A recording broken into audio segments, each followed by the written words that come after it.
এই উম্মতের জন্য তো সুবাদে আমি এক হাদিস আপনাদেরকে দেখাইতেছি, রসুল কি পাইলাম আর কি করতেছি। ওই রসুলের কারণে এই উম্মত জাহান্নামে যাবে, কিন্তু হাতকড়ি থাকবে না। এই উম্মত জাহান্নামে যাবে, পায়ে বেড়ি থাকবে না। এই উম্মত জাহান্নামে যাবে, গলায় শিকল থাকবে না। এই উম্মত জাহান্নামে যাবে, চেহারা কালো হবে না। অথচ জাহান্নামীদের চেহারা কালো হবে, এই উম্মতের চেহারা কালো হবে না। একজনের চেহারাও কালো হবে না। ফেরেশতা জিজ্ঞেস করবে, আল্লাহ চেহারা তো ঝকঝকে, গলায় নাই শিকল, পায়ে নাই বেড়ি, হাতে নাই হাতকড়ি, এটা আবার কি পাঠায় দিলেন? তো আল্লাহ জবাব দিবে, আমার বন্ধুর উম্মত, খবরদার। তো ফেরেশতা মালিক জিজ্ঞেস করবে, দারোগা হাতকড়ি নেই কেন? বলছে, যেই হাত উঁচুতে ব্যবহার হয় ওটা হাতে হাতকড়ি লাগে না। যেই পাও মসজিদের দিকে চলে ওই পায়ে বেড়ি লাগে না। যেই কপাল আমার কুদরতি পায়ে জীবনে একবারও আমাকে পাওয়ার জন্য ঠেকায়া দিছে, সেজদা করছে, ওই চেহারা কোনোদিন কালো হয় না, গলায় কোনোদিন চিকন লাগে না। 3 জায়গায় আগুন লাগাবে না, খবরদার। চেহারায়, হাতে, পায়ে, বাকি শরীরে লাগায়া দাও। আগুনকে যখন মালিক হুকুম দিবে ধরার জন্য, আল্লাহ আমাদেরকে শিখায় দিবে, স্মরণ করায় দিবে, আমরা কলেমা পড়তে থাকবো। আগুন আসবে আর যাবে, আসবে আর যাবে, ধরবে না। একবার, দুইবার, 3 বার হবে। মালিক কোরা চার্জ করবে, লাঠি চার্জ করবে, ধরিস না কেন? তো আগুন বলবে, লাইসালি সুলতানুন আলা মান ক্বালা লা ইলাহা ইল্লাল্লাহ মুহাম্মাদুর রাসূলুল্লাহ। এই কলেমা যে পড়ে তাকে ধরার ক্ষমতা আমার নাই। তারপরে আল্লাহ নিজে কি করবে? ইমাম কুরতুবী রাহমাতুল্লাহ আলাইহি লেখেন, ফাআমাতাল্লাহু মাউতাতান, আল্লাহ আমাদেরকে ঘুম পড়ায়া দিবে। মৌতের যেরকম ঘুমের দোয়া, মৌতের দোয়া আর ঘুমের দোয়া একই দোয়া। আমরা ঘুমের দোয়া পড়ি, আমুতু আহিয়া, আল্লাহ মরতে চললাম, কাল সকালে উঠাইলে উঠবো, না হলে আর কিয়ামতের আগে উঠবো না। তো ঘুমো মৌত, আল্লাহ ঘুম পড়ায়া দিবে। আযাব ঘুমের ভিতরে কমপ্লিট করে আল্লাহ বাহির করে নিয়ে আনবে। নবীর সুবাদে, নবীর সুবাদে।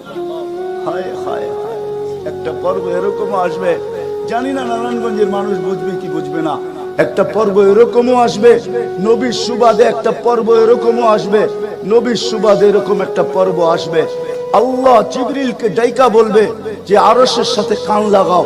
তো দেখবে যে আরশের সাথে কান লাগা একটা ক্ষীণ আওয়াজ আসতেছে, যেইখান থেকে বলতেছে, হান্নান মান্নান আনকিযনি, ও হান্নান মান্নান আমাকে বাঁচানা। তো জিবরিল বলবে, বড় ক্ষীণ আওয়াজ, হান্নান মান্নান বলে বাঁচাইতে বলতেছে। বলছে, জিবরিল দৌড়ে যাও, আমার বন্ধুর উম্মত আমাকে বাঁচানোর জন্য ডাকতেছে। জিবরিল যাবে দোজখের কাছে, মালিকের কাছে যাবে। মালিক লিস্টি দেখা বলবে, কেউ বাকি নাই, আখরাস তো সবাইকে বাহির করে দিছি। ফিরে আসবে, আবার শোনাবে, আবার যাবে, আবার ফিরত আসবে। তৃতীয়বার এসে আল্লাহর ঠিকানা বলে দিবে, যাও দোজখের ওই অথই তলদেশে যায় দেখো, কয়লার মতো কয়লা হইতে হইতে পোকার রূপ ধরে গেছে, উপরে পড়ে আছে, ওইখানে যে কান লাগাও। তো দুইজনে যে কান লাগাবে, তো দেখবে ওইখান থেকে ক্ষীণ আওয়াজ বাহির হইতেছে, ইয়া হান্নান ইয়া মান্নান আনকিযনি, ও হান্নান ও মান্নান আমাকে বাঁচানা। ওই আওয়াজ আল্লাহর আরশের সাথে এসে টক্কর মারবে, ওইখান থেকে উঠায়া নিয়ে আসবে। বলবে, আমার বন্ধুর উম্মত উঠায়া নিয়ে আস, আমি ওয়াদা করছি আমার বন্ধুকে রাজি করে ছাড়বো। আমি ওয়াদা করছি লা ইউখজিহি ফি উম্মতিক, তার উম্মতের ব্যাপারে আমি কপালে ভাঁজ পড়তে দিব না। আমার কথা কিন্তু শেষ জায়গায় চলে আসছে। ওই রসুল, ওই নবী আমাদেরকে আল্লাহ দিয়েছেন আমাদেরকে জান্নাতে নিয়ে যাওয়ার জন্য। মেরে দোস্ত, শুধু ওনার অস্তিত্ব না, উনি একটা আদর্শ নিয়ে আসছেন, উনি একটা ক্যারিয়ার নিয়ে আসছেন, উনি একটা জীবন নিয়ে আসছেন। যেই জীবনের একটা সুন্নত যদি কেউ তার নিজের জীবনে প্রতিফলিত করে, নিজের জীবনে অভ্যাসে রূপান্তরিত করে, আর নিজেকে অভ্যস্ত করে আল্লাহ পর্যন্ত যদি পৌঁছাইতে পারে, খোদার কসম এটার ওয়েট এতটুকু হবে, সমগ্র জগৎ একবার না 10 বারও যদি এক পাল্লায় রাখা হয়, আর ওই সুন্নতকে এক পাল্লায় রাখা হয়, তো এই সুন্নতের ওয়েট বেশি। সমগ্র জগৎ এক না 100 কোটি বারও যদি হয়, তা সমগ্র ভান্ডারের সাথে যে দাম না হবে, যতটুকু দাম না হবে, আল্লাহ রসুলের এক সুন্নতের এর চেয়েও কোটি গুণ বেশি দাম। বিদায় আপনাদের পায়ে হাত রেখা বলি, আসেন 12 রবিউল আউয়ালের এই রজনীতে, যদিও দিন পার হয়ে গেছে, 13 তারিখের রাত্রে আমরা পড়ে গেছি। ইখতিলাফ হিসাবে 13 তারিখও পাওয়া যায়, যে 13 তারিখে আল্লাহ রসুল দুনিয়াতে আসছেন। হতে পারে আজকের রাস্তাও উপরে কিন্তু আমাদের কোনো সামিয়ানা নাই, ডাইরেক্ট আকাশ। আল্লাহ 3 ভাগের 1 ভাগ রাত্রের অতিবাহিত হয়ে গেছে, আল্লাহ এখন প্রথম আকাশে চলে আসছেন, নিজেই আহ্বান করতেছেন, হাল মিন মুস্তাগফির আগফির আলা। দুনিয়ার মানুষ আসামিকে তালাশ করে ফিরে শাস্তি দেওয়ার জন্য, ও রব্বে কায়নাত নারায়ণগঞ্জের মানুষ প্রথম আকাশে আইসা ডাক দিতে থাকে, কে আসছো আসামি, আমি শাস্তি দিব না, আমি তো মাপের ভান্ডার নিয়ে আসছি, আমি তোকে মাফ করব, তুই মাফ চাইতে দেরি, আমি মাফ করতে দেরি হবে না। গুনার পরিধি যুবকরা কতটুকু তোমাদের গুনার পরিধি কেমন? সমগ্র সৃষ্টি মিলাও যদি সারা জীবন গুনাহ করে, জিবরিল তার জন্ম থেকে মৃত্যু পর্যন্ত যদি গুনাহ করে, সমগ্র ফেরেশতা কেন সমগ্র সৃষ্টি মিলা আল্লাহর নাফরমানি করা ওই পর্যন্ত গুনাহকে পৌঁছাইতে পারবে না, যেই পর্যন্ত আল্লাহ বলতেছেন ওয়ালাউ বালাগাত যুনুবুকা ইনানাস সামা ওমা আশরাকতা বি ফাস্তাগফারতানি ফাগফারতু লাকা ওয়ালা উবালি। তোমাদের গুনাহ দিয়া যদি আমার আকাশের পরিধি পর্যন্ত ভেদ করে চলা যায়, একজনের গুনাহ, আমি তো বললাম সমগ্র সৃষ্টি মিলেও সম্ভব না, একজনের গুনাহ তো দূরের কথা, আমার আকাশের পরিধি ভেদ করে চলা যায়, তুমি মাপ চাইতে দেরি, আমি মাপ করতে দেরি। এই উম্মত তো মাপ চাইতেও হয় না, নবীর সুবাদে আল্লাহ এই উম্মতকে সুযোগ দিয়েছেন। তরজমা উলামায়ে কেরাম ভালো বুঝবে, আল্লাহ নিজেই বলে এই উম্মত যখন চিৎকার দিয়া মাথায় হাত দিয়া বসা পড়ে আর চিৎকার যখন দেয়, হায় আমি বুঝি শেষ হয়ে গেলাম, ফালাম্মা তায়াক্কানতা বিল বাওয়ার ওয়া যানানতা আন্নাকা মিন আহলিন নার মানাহতু ইলাইকা রিদওয়ানি ওয়াল্লাইতু ইলাইকা গুফরানি কুলতু লাকা লা তাহজান গফারতু লাকা যুনুবা ওয়াল আওসার ওয়া লিআজলিকা সাম্মাইতু নাফসি আল আজিজুল গফফার। আল্লাহ বলে এই উম্মত যখন মাথা ধরে চিৎকার দেয়, আমি বুঝি শেষ হয়ে গেলাম, আল্লাহ বলে আমি আমার জায়গায় থাকতে পারি না, আমি দৌড়ায় ছুটে আসি, আমি আসার আগে আমার মাগফিরাতের চাদর দিয়া একে ঢাকা নেই, আমার রহমতের চাদর দিয়া, আমার রেজার চাদর দিয়া একে ঢাকা নেই, মাগফিরাতের ভিতরে ডুবায়া নেই, আমি আইসা পিঠে হাত বুলাইতে থাকি আর বলে চিন্তা করার কোনো কারণ নাই, তোর ডাক আমাকে থাকতে দেয় নাই, আমি চলে আসছি, আমার রহমতের জোশ চলে আসছে, তুই মাপ না চাইলেও মাফ করে দিলাম।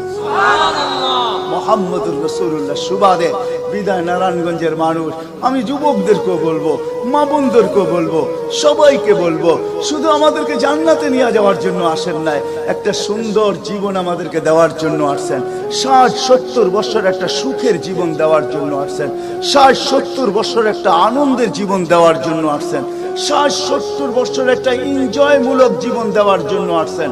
আমরা যেটাকে এনজয় বলি এটাকে এনজয় বলে না। আপনি আমাকে কোনো থিওরি দিয়া বুঝাইতে পারবেন না। আমি গত মাসেরই 23 তারিখে আমার 1 মাসের আমেরিকার সফর ছিল, আমি সফর শেষ করে আসছি প্যান্ডামিকের ভিতরেও, এই করোনার ভিতরেও, আমাকে বুঝাইতে হবে না, আমি দুনিয়া চষা মানুষ, আমি চষতে চষতে শেষ করে ফেলছি, আমাকে বুঝাইতে হবে না, আমি মানুষকে বড় কাছের থেকে দেখি, আপনি আমাকে বুঝাইতে হবে না।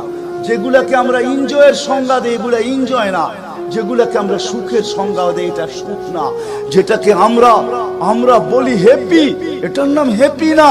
আল্লাহর রাসূল এক হ্যাপি জীবন দেওয়ার জন্য আসছেন, এক এনজয়মূলক জীবন দেওয়ার জন্য আমাদেরকে আসছেন, এক সুখের জীবন দেওয়ার জন্য আসছেন, এক সুখের জীবন দেওয়ার জন্য আসছেন।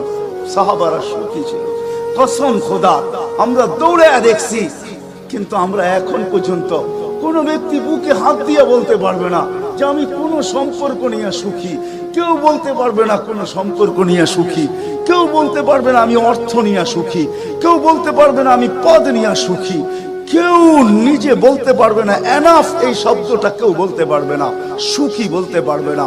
কিন্তু মেরে দোস্ত আসেন নবীর আদর্শে আদর্শবান হই, নবীকে চিনি, নবীর ক্যারিয়ার পড়ি, নবীর শান পড়ি, নবীর জীবন পড়ি, তারপরে আমল করি। একটা সুন্নত ঘরে আমল করে দেখেন সবাই মিলা, ওই ঘরের ভিতরে আল্লাহ সুখের বন্যা বয়ে দিবে, বন্যা, সুখের সুখ হবে না, সুখের বন্যা হবে, বন্যা। সাহাবাদের জীবনে সুখের বন্যা ছিল, বন্যা, ঘরে কিচ্ছু ছিল না, আমি মানি।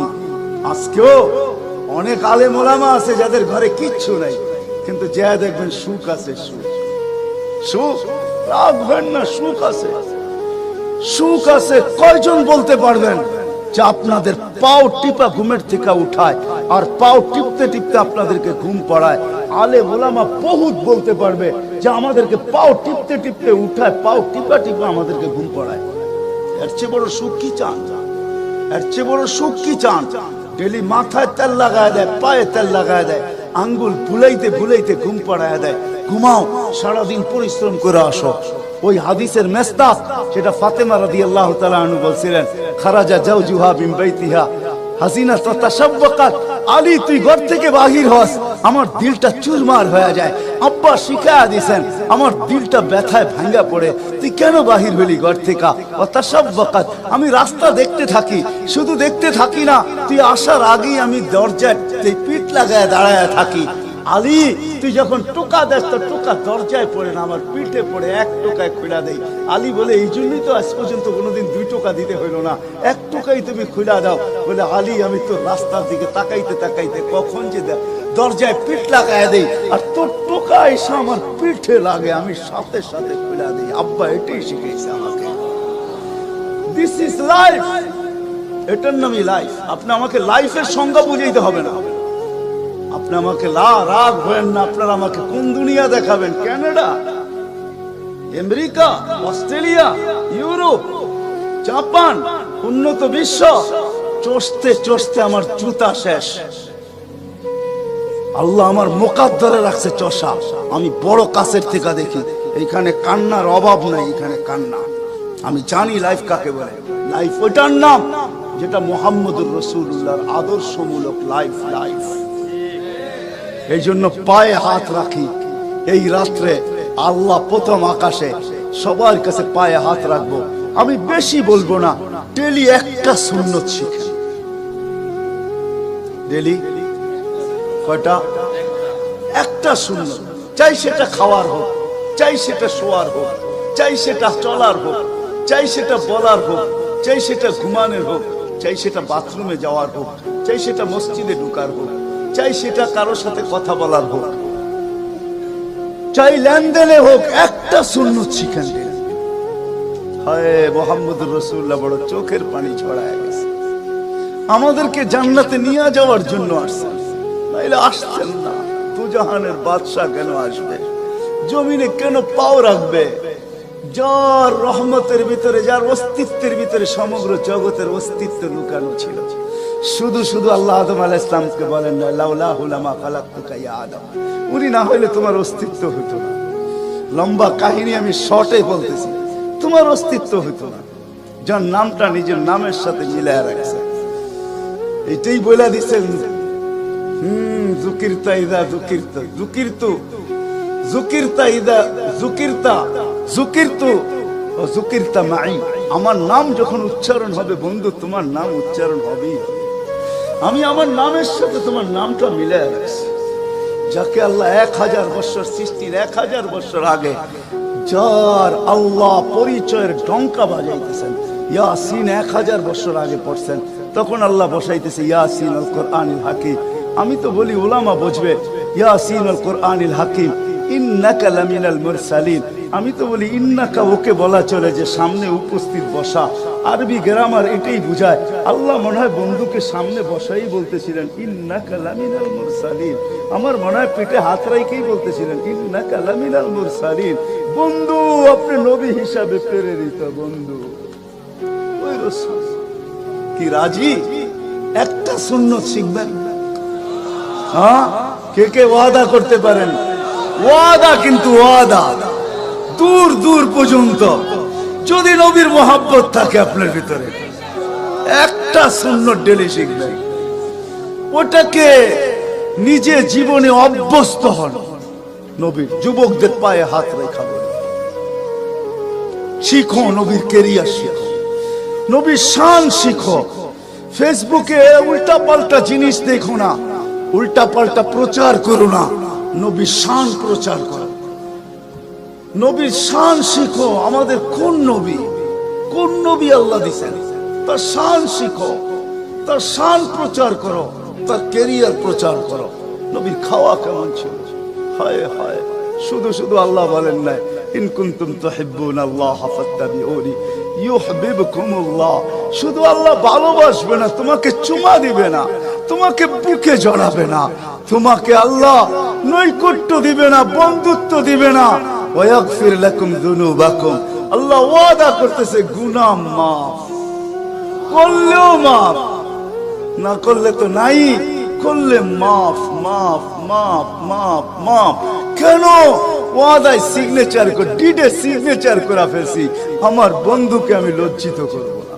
হায় হায় হায়, কিয়ামতের দিন যার আমলনামার সামনে ঝুঁকবে না, আল্লাহ রাসূল দাঁড়ায় আল্লাহর দিকে দেখবে আর বলবে আমা কুনতা লা ইউখজিকা ফি উম্মতিক, আপনি কি বলেন নাই যে আপনি আমাকে উম্মতের ব্যাপারে লজ্জিত করবেন না?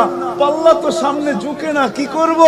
তো আল্লাহ বলবে বন্ধু রহমতি, রহমত দিয়ে ঝুঁকায় দিব। তো আল্লাহ রহমত দিয়ে পাল্লা ঝুঁকায় দিবে, আল্লাহর রাসূলকে আল্লাহ হাসায় দিবে। ফায়াবতাসিম, আল্লাহর রাসূল হাসা উঠবে, বাহ ঝুঁকে গেছে। হাউজে কাউসার নিজের হাতে পান করাবে, করবো তো ইনশাআল্লাহ। আল্লাহ আমাদের সবাইকে আমল করার তৌফিক দান করেন। ওমা আলাইনা ইল্লাল বালা।